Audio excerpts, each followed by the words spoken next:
Welcome to the Big Movement Podcast. If you're ready to create results and make huge strides in your business, finances, personal development, and health, then you're in the right place. Pushing past excuses and powering through procrastination can be a challenge alone. Here, you'll get the support, tools, and knowledge you need to get to the level you desire in your business and life. Let's get started with your host, Byron Ingram. And welcome to the Big Movement Podcast. And today we have a special guest. We have Sophia, who is a transformation coach, is helping people overcome those challenges of how they can be able to make changes in their life and get to that next level. She's made significant changes in her life and accomplished things that most people would, let's say, have a challenge doing. So let's give a warm welcome to Sophia. So Anna, welcome. Thank you so much for inviting me. It's a pleasure to be here. Oh, you're welcome. So now tell everybody a little bit about your background. How far back do you want me to go? Well, how did you end up where you are right now? Yeah. Well, I have been studying the subject of happiness all my life. I've been through some really early age depression states, and so when the time came to go to the university, I really wanted to study psychology. So I became a master in psychology, and then I've been going to meditation retreats and started doing yoga. That's when I started becoming interested in meditation and how it impacts the mind and the brain in our life in general. So then I became a master in neurocognitive science, and in this whole search for happiness, that's how I gained the courage to make the life changes that I decided to make. And that took me from my original country in Portugal to the other opposite in Europe, Sweden, which is where I live and work today. Now, that is quite the switch to go from Portugal to Sweden. As you know, usually you might hear of people that are going from someplace a little bit cooler to someplace a little bit warmer, but not usually the opposite. So how did you decide on making that switch in your life? You know, I think it's a very much like we always want what we don't have, right? Right. But the funny thing is that when I remember being a little child and saying to my colleagues, and I'm sorry, this is my puppy here around me. Oh, we're puppy friendly here. Yeah. But I remember saying to my colleagues in the primary school that my favorite season of the year was winter. And I mean, I was very, very far from thinking that I was going to be moving to Sweden, of course. But in Portugal, we have so many months of summer. So I always kind of liked the coziness and the difference of winter that brings people together and, makes us go around the fire and all that stuff. Okay. Now, that definitely explains that logic behind it, because so many people, they're usually afraid of making that switch, especially moving from not just from one part of a country to another, but to change countries entirely. Mm-hmm. Were there some fears that you had to overcome to do it? Well, of course, but the thing is that it was kind of a smooth transition in the sense that I came here first to make my thesis for my psychology degree. So I came here first for just 7 months. And so that was kind of like the first taste of it. And then I came back to Portugal. I worked there for a while, and then I came back for the master's in neurocognitive science. And that's when I decided to stay. But just like with so many other things in life, it's good to kind of like dip your foot in the water before you kind of jump with your head on it. Right. So in terms of fears, I wouldn't say many fears, because I don't see it as, this is my choice, and I can, this is a choice I'm making every day, and I don't really think about the fears, actually. I just think about the dream that brought me here. And that is a lot. I mean, and I live that dream every single day. I live in a beautiful area surrounded by nature, just like I dreamt in Portugal.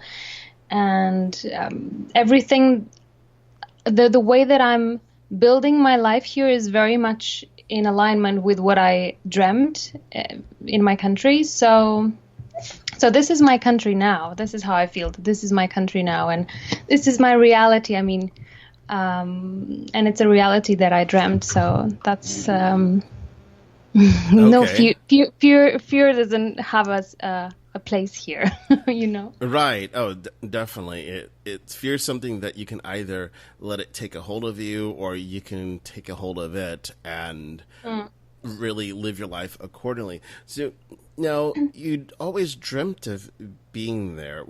Now, when it comes to transformations, though, what were some of those things that you had to make an adjustment to in order to move there? Things that you knew that it was a different lifestyle than what you're used to. Well, everything changed from the people that I was used to around to my to all my routines. So everything changed, but that was actually one of the things that made me want to change, was that, you know, that idea that you're starting your life from in a blank canvas, and everything you're putting there is stuff that you're really intentionally putting there. Right. Puppy can you hear her? She really wants to play now. She thinks this is the perfect time to play. That's what she thinks.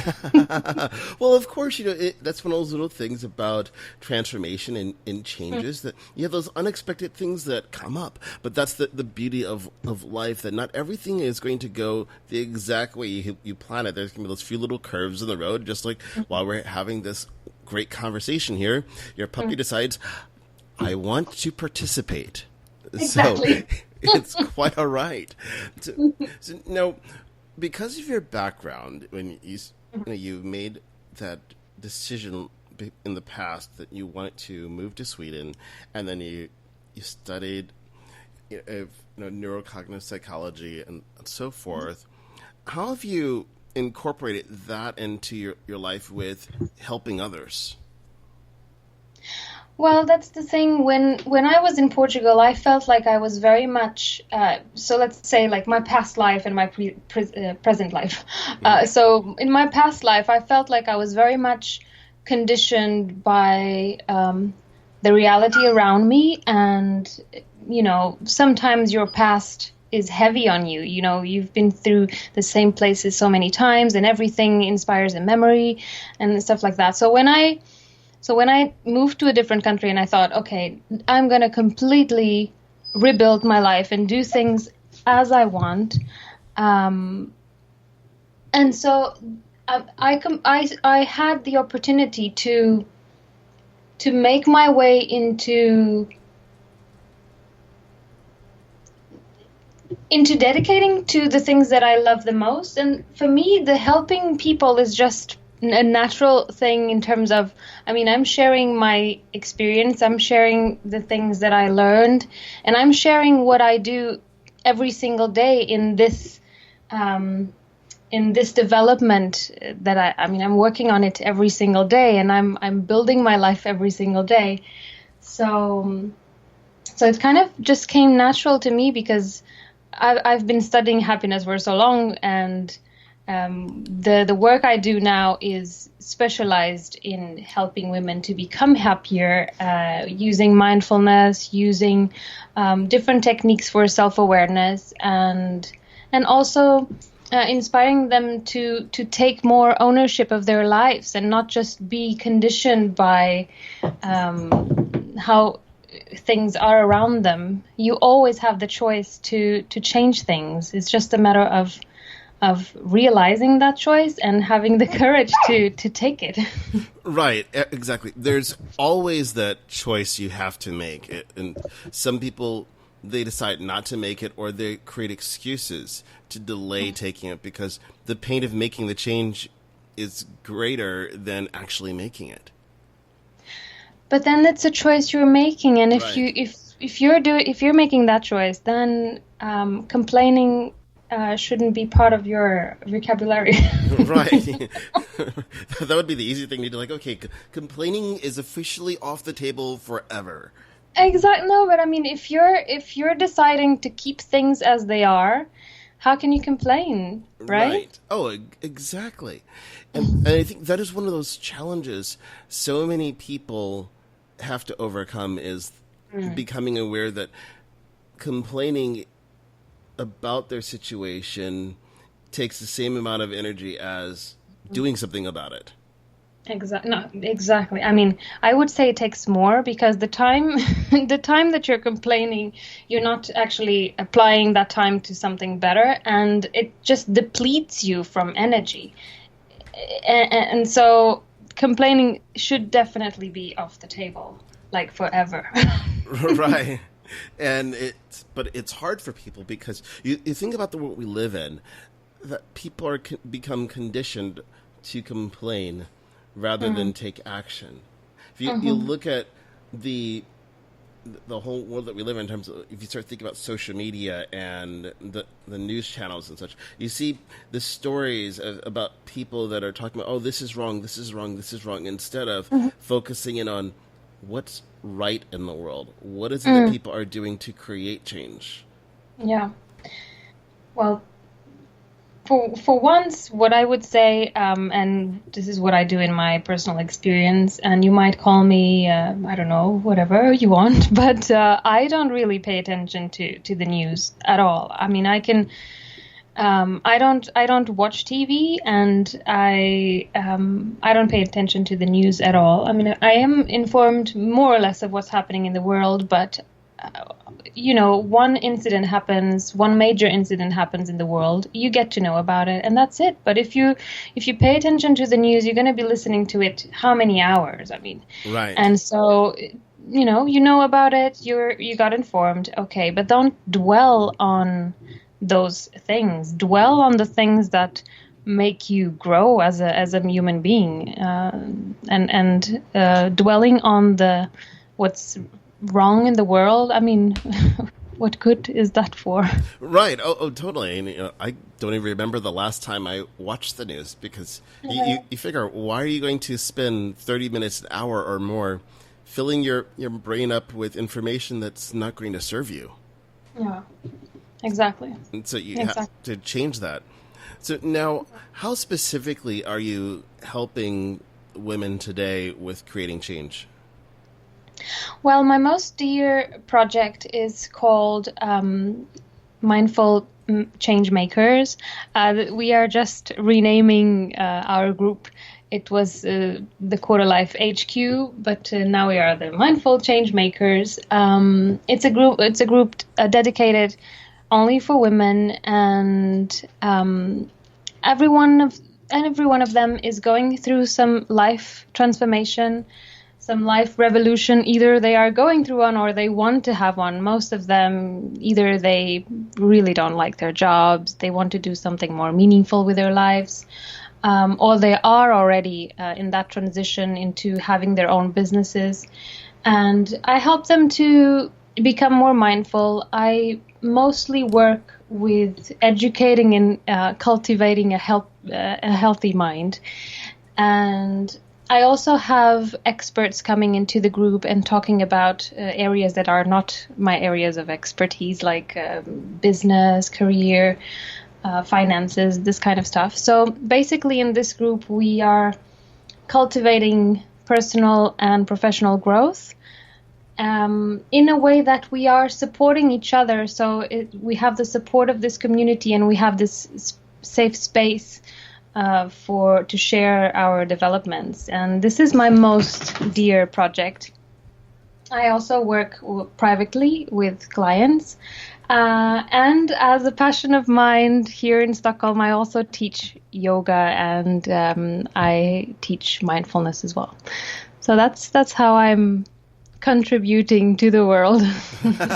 Well, and that's a great balance there. So now let's expand upon what you mentioned about educating, cultivating a healthy mind and how it relates to transformation. How exactly do you go about doing that? Because there's people out there that, they know that they need to do something, but they're not exactly sure what to do in order to create change. Well, in terms of change, there's a whole topic around change, right? If you want to become more mindful, there's a whole bunch of things you could do. But if you want to change, it's all about becoming more clear on what is exactly that you want to change, and especially why do you want to change those things. Because sometimes, and this happens so often, that people come to me and they say, oh, I hate my life, I really need a radical change, when in fact it's just a specific thing that needs to be worked on. And the thing is that when people feel unhappy with their lives, they feel like it has to be a major life change for them to be in the place they want to be. But in fact, sometimes it's just working on a simple thing would create that change that they are dreaming about. Right. So it's about being really clear on the whys that are behind the idea of change. So, sit down and write down what is that you want to change and why. How would your life be different if you had the change that you're thinking about? This kind of things, so that you start being more and more clear, have a clear vision of how you want your life to be, and also to become more inspired to make those changes. Because when it's vague, your brain just won't respond to it. Your brain needs to have like a clear carrot in front of it, so it goes for it. Right. So it's important to create that vision in your brain. The brain doesn't really distinguish between imagination and reality. So vividly imagining that change is a really good exercise for the brain to become more motivated to act according to what you want. Right.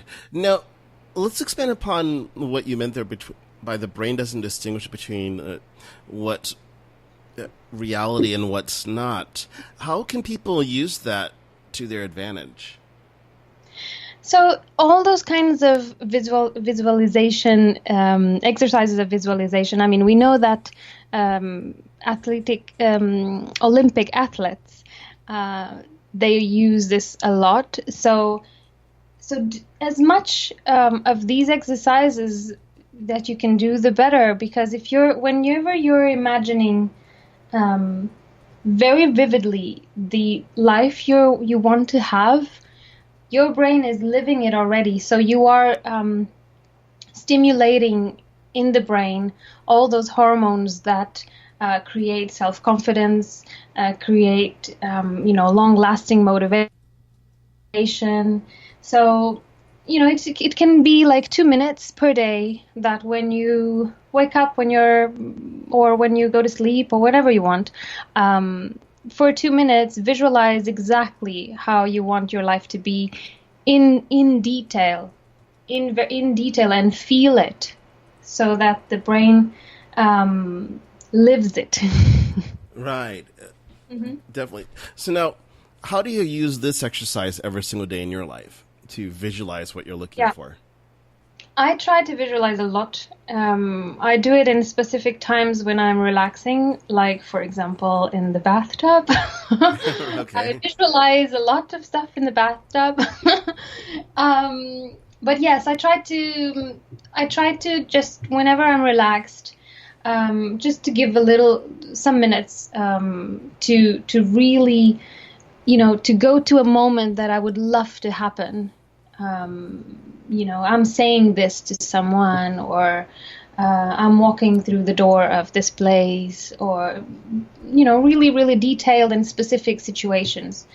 And there's also the counterpart, which is to be really, really upset about your situation. If you want to change something, the brain works a lot in terms of avoiding pain and seeking pleasure. So it's also important, if you really want to change something and you feel stuck, you can't make changes about it, then also vividly experience what it is that you hate about the situation, so that your brain recognizes the pain of being in that situation that you really want to change. Otherwise, so many times when you want to change, it's just comfortable where you are. So it's kind of like, the situation, you're used to it, you want to change, but you have this and you know how it is. So it's kind of comfortable in a way. So to visualize what it is that you hate about it and to really be upset about it, to feel the pain about it, and then to visualize the things that you really, really want, that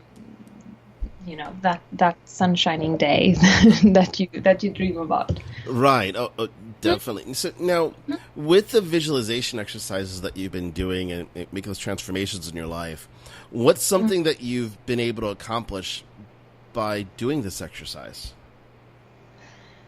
Well, I really believe that my whole life right now has been such a work of art. I would say. No, but I mean the difference between where I was 5 years ago and where I am now, and it's so much connected. Everything is so much connected with the things that I've been dreaming about. So I really don't feel like life has been taking me. I really feel like I have been making my life. It's not life that is, what I, do you understand what I tried to say? Oh yes, definitely. Mm-hmm. So what was life like 5 years ago, to kind of give people an idea like how it's changed? So 5 years ago, I think I was in Portugal. I had already my first master degree, but the psychology one, but I had different kinds of jobs and I really, really didn't like them. I had work in really big companies and I really didn't like the office kind of environment. And I really, really dreamed of working from home, but I had no clue how to do that.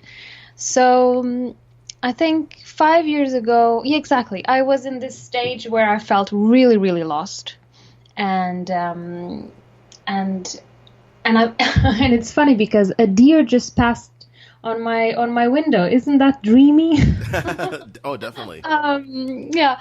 No, but then I was there and I felt really lost, and I felt like that I wasn't using my full potential.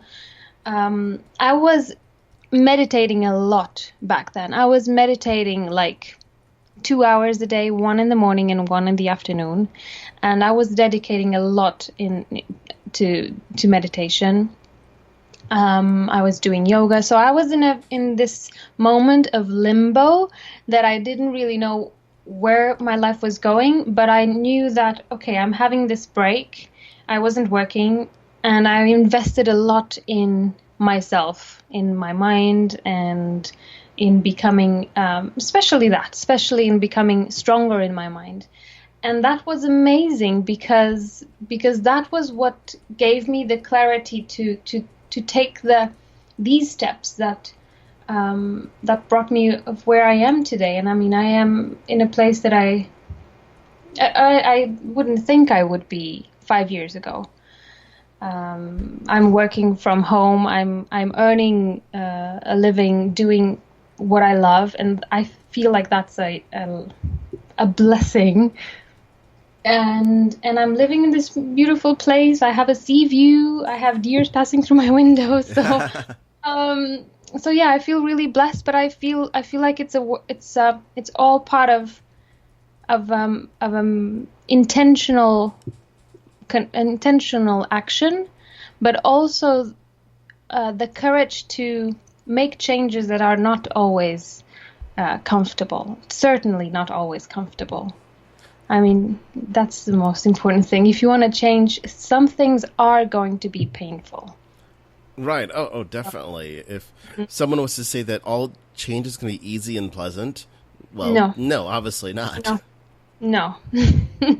Definitely. Because you think about just the act of moving from one country to another.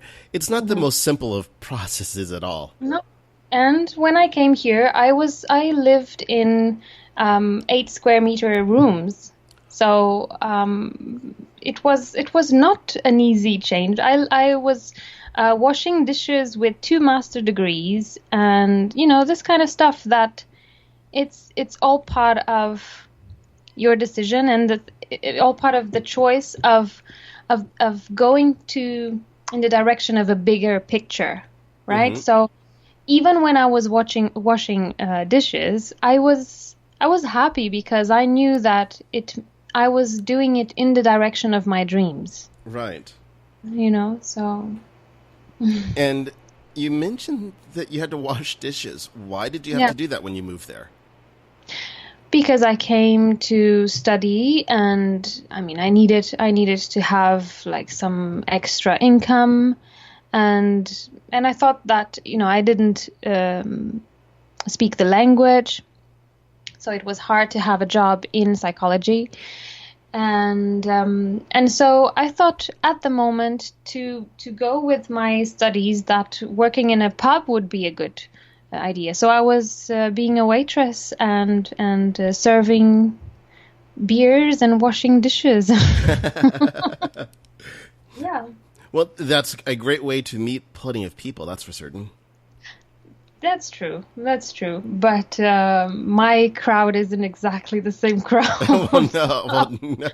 There's definitely different crowds there, from the people that are drinking pints of beer to... And doing yoga and stuff like that. But I mean, it's not exclusive.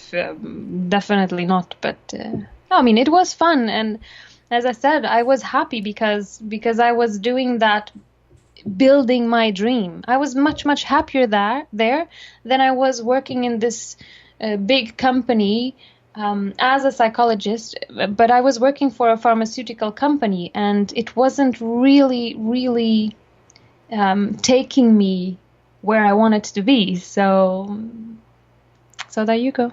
Right. You have to do the things that are going to take you to where you want to be in life. And I think more people just have to realize that and then take the specific steps each and every day to get there. So when you put it all together, now you have with teaching yoga and you're running these programs, what's the next big thing you want to be able to accomplish with creating transformation in people? I actually, my next project is, and it's not started yet, so I can't really talk much about it. Mm-hmm. But my idea is to first of all to expose a little bit more of myself and my life, because I would love people to see what it is to actually create your life like I'm trying to do. So I would like to share that also as a personal experience of development. But I would just like to reach more people and work with more people and build this community, because this little community I have that we have in the mindful change makers, it's been such an incredible experience. So I would really like to reach more people that more people know about it and can join us. That's the next step, is to spread the word about it, so that more people can join us and experience it. Right. Oh, definitely. Because when you have a great message, there's so many people that just need to hear it, because you never know that difference you can make in someone's life, that they're going down one path, and because you shifted them just those few small degrees, they're now doing the things they have always wanted to do. But it required that catalyst to make that shift. No, and sometimes it doesn't take much. Sometimes it's this wonderful talk you heard or this movie you saw. Sometimes the shifting moment can be a really, really simple thing. It's the decisions that you take after that moment that matter. But change sometimes happen in one very simple moment. Right. Oh, definitely. So now, as we begin to wrap things up, what are some of the things that people can begin to do today to create transformation in their life? Well, the biggest thing would be to become more aware of themselves. And this is a practice, but it is the practice of life, I would say. Okay.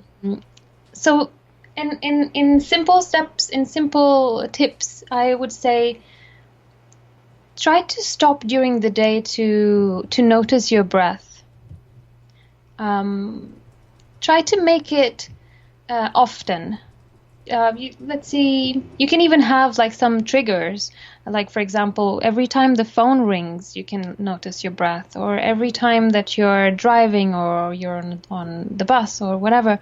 So make some special moments that you will link to watching your breath, because watching the breath really is the beginning of self-awareness, of realizing whether you're, when you're relaxed, your breath is really relaxed. And when you're angry, your breath is definitely super like shallow.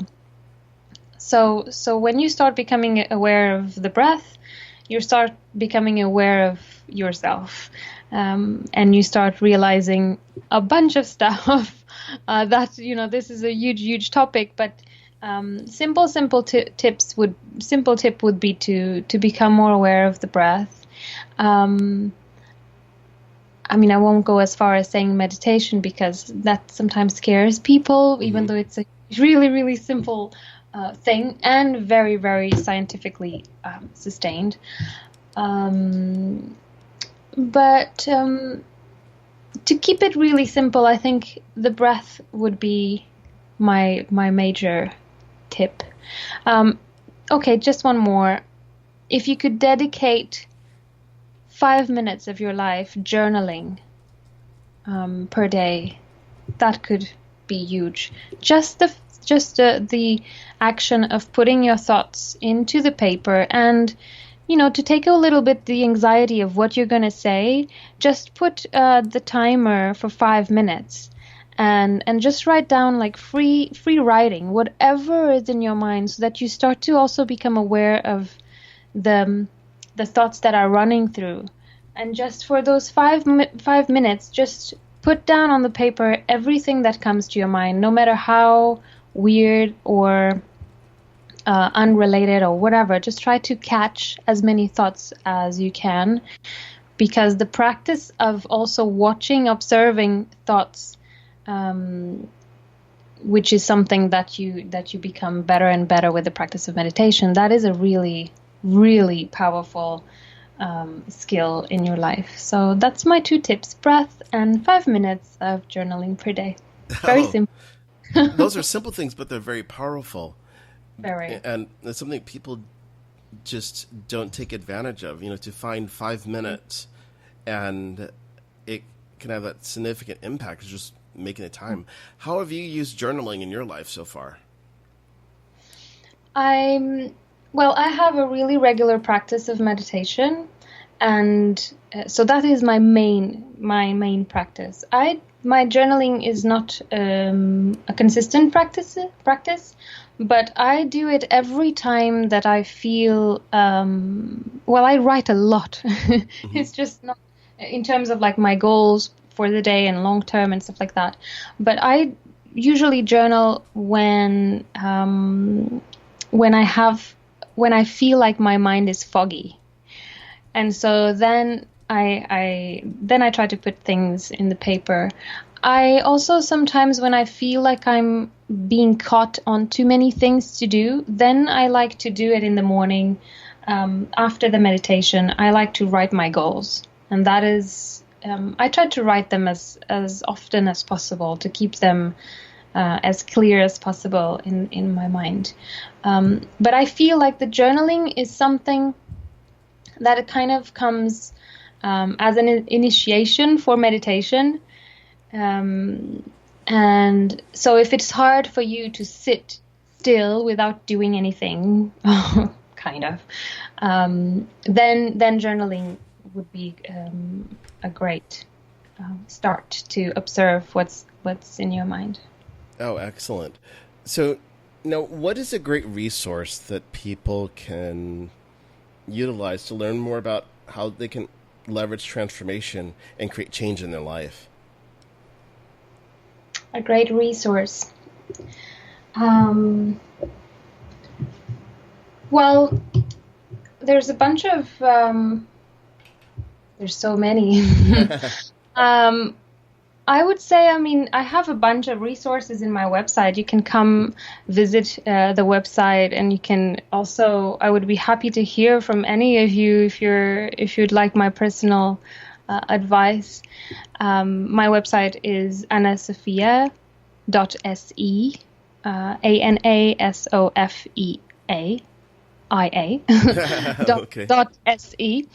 And I have some resources there. And there's so many books, self-help books that are good for it. But if, there's so many ways to start. Right. Yeah. There's always a lot of ways to get started. I think at the end of the day, it's the most important thing to do is simply get started. Exactly. As change doesn't come until you take action. We are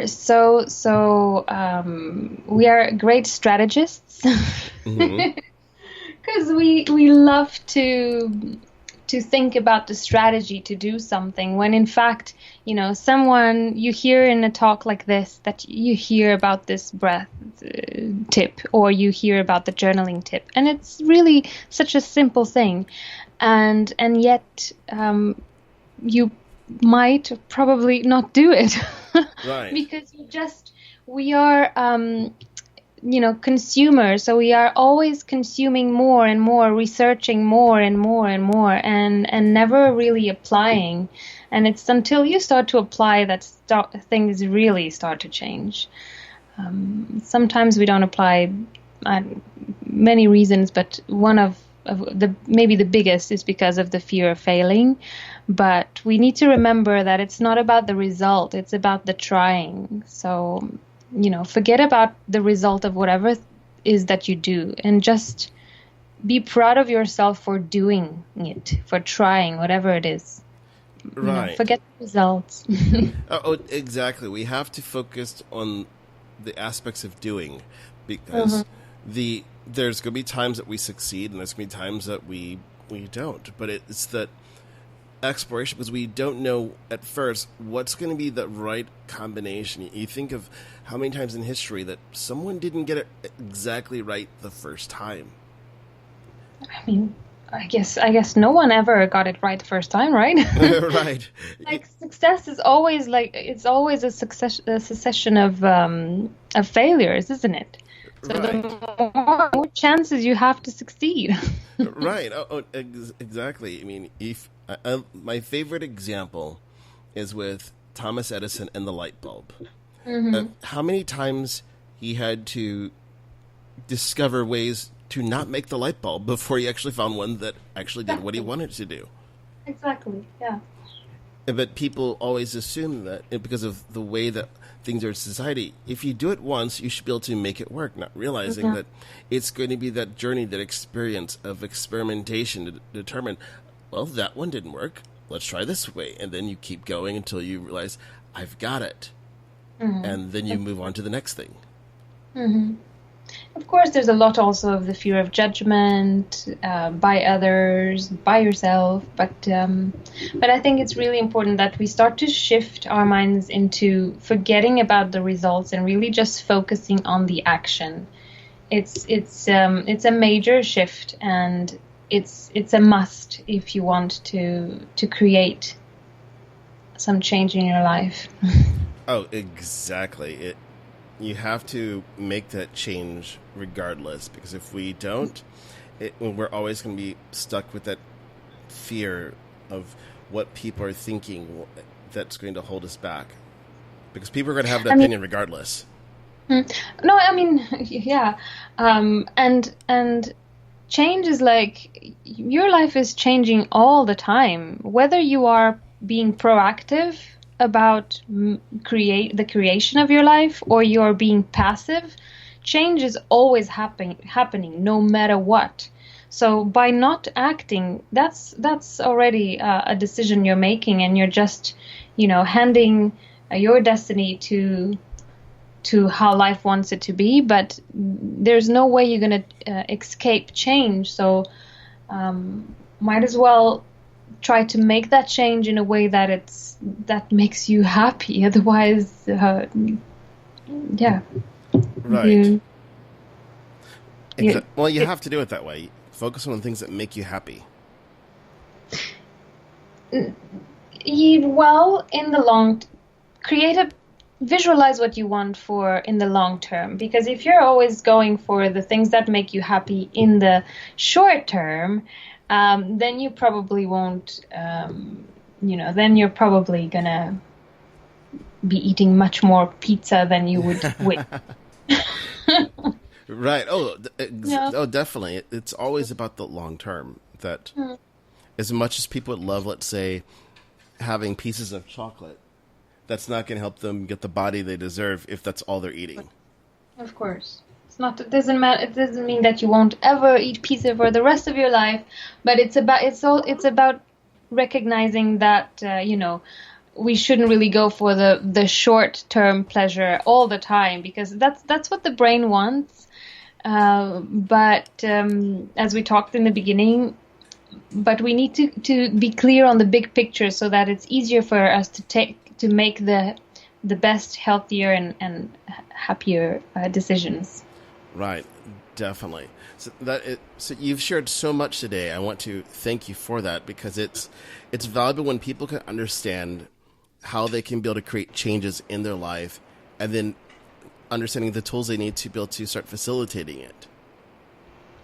You're welcome. It was my pleasure. I hope that I was appreciated by the listeners. Oh, definitely. So thank you for coming on today. Thank you. Bye-bye. Thanks for listening to the Big Movement Podcast today. And be sure to subscribe so you don't miss an episode. Now that you've surely been inspired to take your entrepreneurial career and business to the next level, you can stop by the website and get more. And if you're ready to boost your business brand, be sure to grab your free report, 7 Easy Steps to Build Your Brand Today.